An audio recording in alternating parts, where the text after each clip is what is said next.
Good morning and welcome to today's professional development. Today we will be taking a brief look at some data that suggests a variety of things. As you can see from the graphs, our African American student population isn't performing when compared to their white peers. This is a problem that we need to pay attention to. It is our responsibility to educate all students. Now that I have your attention, let's begin today's session with an opening activity. Starting with the staff member to my left, please count off by tens and remember your number. When everyone has been counted, please move to the table with your group number on it. Now that you are in your groups, please take a look at the 9 questions on the screen. Within your groups, take turns predicting how each of your group members will answer each question. Select one person as the first subject. Please be as specific as possible in your predictions. Do not be afraid to make a bold guess. The subject should give no indication as to the accuracy of the prediction. When all predictions have been made, the subject must then reveal the answer to each question about himself or herself. Repeat these steps for each group member. Remember to have fun with this activity and enjoy. Carry on. Nice job. I heard some bold assumptions being made and it was nice to see a lot of you laughing. Are there any groups who would like to share some of their predictions? Now work with your group members to answer the same set of questions as they relate to the images displayed on the PowerPoint. Please answer the questions separately for each image, then discuss your answers for each image. As you discuss, be sure to include the concept of stereotypes in your conversations and the fact that you know nothing of each individual. Moreover, try to determine the origins and elements that maintain the stereotypes your group discusses. Excellent work analyzing the images. I heard a lot of insightful conversation. I now have a question for all of you. Based on the conclusions you made, do you think it's possible that stereotypes and/or assumptions can impact classrooms, schools, and/or communities? If so, please explain how. You guys are off to a pretty good start. Some groups are clearly stronger than others, and I would like to see deeper engagement from some. That said, let's continue on. Now that we see how bias exists within our perception, it's important to be aware of how these biases impact educational settings. As professionals, it is our job to present material in such a way that it's culturally sensitive and readily accessible to all students. Now we are ready to take the next step, and take a deeper look at an article written by Lisa DeLiet. Lisa is an eminent scholar, and executive director of the Center for Urban Educational Excellence at Florida International University in Miami.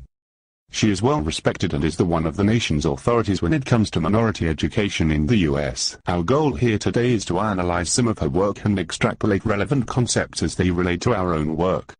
The article is broken into 10 concepts as they relate to teaching socioeconomic disadvantaged students, minority populations, and highlights factors related to cultural pedagogy. We are going to get into 10 groups of 3 and each group will be responsible to synthesize and present one section of the article.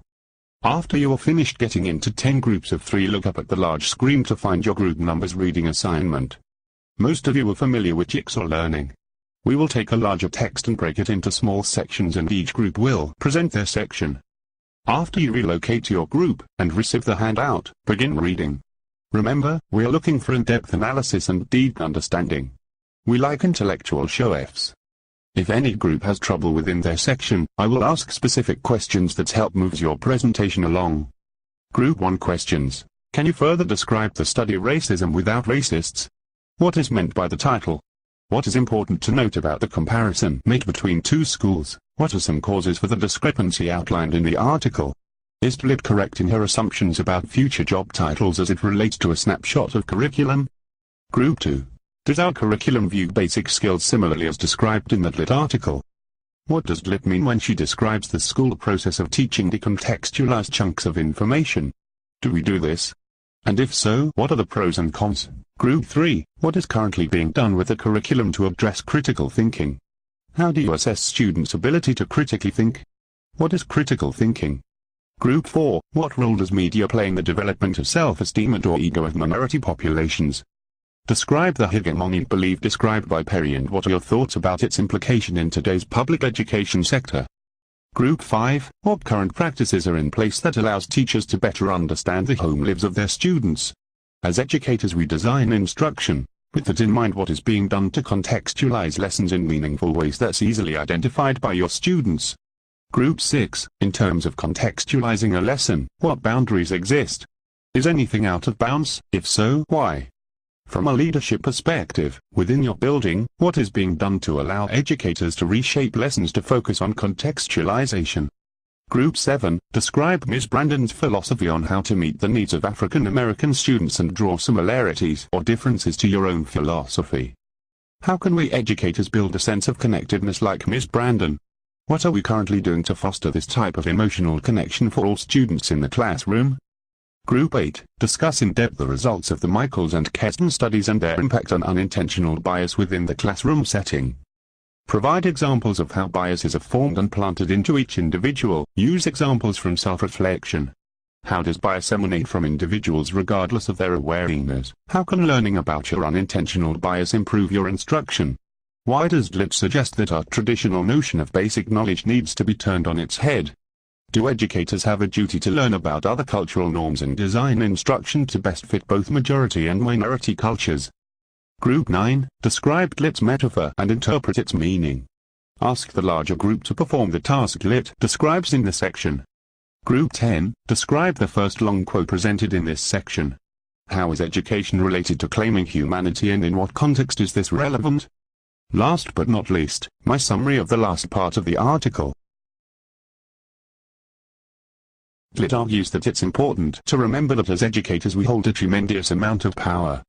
By knowing our students' intellectual heritage and using that knowledge in our instruction while demanding students' best, by fighting against societal stereotypes, and helping students understand the important role they can play in changing their communities and the world, teachers truly can revolutionize the educational system, and save this country one classroom at a time.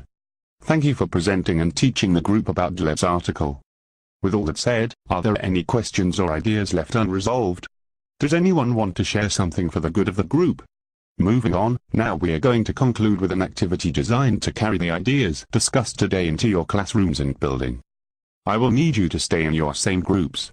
Each group will be responsible for creating banners or posters that state any of the following bullet points illustrated on the screen.